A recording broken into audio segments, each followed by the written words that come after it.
आप देख रहे हैं एटीएन न्यूज। अगर आपने खरीदी है कोई प्रॉपर्टी और आपने करवा ली है रजिस्ट्री, तो अभी आप पूरे मालिक नहीं बने हैं। इसके लिए आपको अपने नाम पर चढ़वानी होगी म्यूटेशन।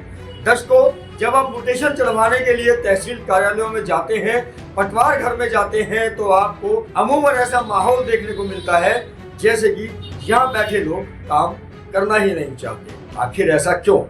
अब आप अपना आवेदन म्यूटेशन चढ़वाने के लिए जब जाते हैं और तहसीलदार पटवारी अपना लापरवाही वाला रवैया अपनाते हैं, तो अब आपके सामने कौन सा रास्ता है जिसे इख्तियार करके आप अपना काम जल्दी से जल्दी बिना रिश्वत दिए करवा सकते हैं। जो दर्शक मेरा ये वीडियो पहली बार देख रहे हैं, उनसे अनुरोध करता हूँ कि हमारे वीडियो बहुत ज़्यादा नॉलेजेबल होते हैं और सनसनीखेज खबरों से भरे हुए होते हैं, तो कृपया हमारे पेज को फॉलो कर लें। जब आप म्यूटेशन की बात करते हैं तो म्यूटेशन का एक समय निर्धारित किया गया है सरकार के द्वारा, और राइट टू सर्विस एक्ट के तहत म्यूटेशन का काम तहसील कार्यालय के द्वारा 15 दिनों के अंदर किया जाना अनिवार्य इस कानून के तहत किया गया है।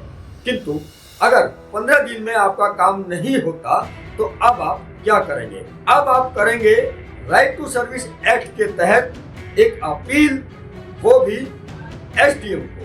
जब आप एसडीएम को वो अपील करेंगे तो आप पाएंगे कि आपकी म्यूटेशन या तो जिस दिन अपील हुई है उसी दिन हो चुकी, और उससे अगले या 1-2 दिन के अंदर। इस कागज के अंदर इतना दम है कि आपको रिश्वत देने की जरूरत नहीं है। राइट टू सर्विस एक्ट के तहत अगर 15 दिन के अंदर अंदर तहसीलदार पटवारी या आपकी रजिस्ट्री के बिना पर म्यूटेशन नहीं चढ़ाते हैं, तो आप 15 दिन क्रॉस होने के बाद राइट टू सर्विस एक्ट के तहत एसडीएम साहब के सामने प्रस्तुत होकर अपनी अपील फाइल कर सकते हैं। ऐसा ही एक मामला जिसके अंदर बल्लभगढ़ तहसीलदार के ऊपर अब लग सकता है 20,000 रुपए तक का जुर्माना, और जो आवेदन करता था उसे मिल सकता है 5,000 रुपए तक का हर्जाना। आप भी 5,000 रुपए प्राप्त कर सकते हैं सरकार से।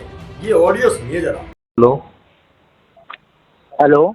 हाँ जी, नमस्कार जी। नमस्कार जी। जी, मैं माननीय मुख्यमंत्री जी के कंफर्मेशन सेल से भरत बात कर रहा हूँ। बोलिए। क्या मेरी बात जी सुखवीर सिंह से हो रही है? हो रही है। आपके द्वारा समाधान शिविर में इंतकाल दर्ज करवाने के बारे में एप्लीकेशन दी थी, क्या आपका समाधान हो गया है? नहीं, मेरा समाधान नहीं हुआ सर। जी, विभाग द्वारा जानकारी मिली है जिसमें बताया गया है कि 24/4/1910/4/1995 को नियमानुसार ऑनलाइन कर इंतकाल नंबर नहीं, नियमानुसार नहीं किया है। हाँ, 37,595 जो आप बता रहे हो इंतकाल नंबर, तो वो नियमानुसार नहीं हुआ है, वो डिले किया है। राइट टू सर्विस एक्ट के तहत वो 15 दिन में करना चाहिए था, और वो इन्होंने मतलब 25 दिन में किया है, 25 वर्किंग डेज। तो समाधान तो आपका कर दिया गया ना जी? नहीं सर, नहीं, मेरे को इसके अंदर 5,000 रुपए का हर्जाना चाहिए राइट टू सर्विस एक्ट के तहत। 20,000 रुपए का तहसीलदार के ऊपर जुर्माना चाहिए, उसकी कंप्लेंट की है मैंने। तो आपको इसके बारे में विभाग की तरफ से कोई भी जानकारी दी गई है जी? नहीं, मेरे पास कोई जानकारी नहीं है जी। तो जी आप इसके ऊपर क्या कार्रवाई चाहते हैं जी? 5,000 रुपए का हर्जाना चाहिए मुझे, 20,000 रुपए का फाइन चाहिए तहसीलदार के ऊपर। ठीक है जी, निश्चिंत रहिए, आपकी जानकारी को नोट कर लिया गया है। हाँ जी, जल्द कार्रवाई कराकर आपका समाधान कराया जाएगा जी। ठीक है जी। ठीक है जी। तो ये समाधान शिविर में कब लगेगी मेरी कंप्लेंट?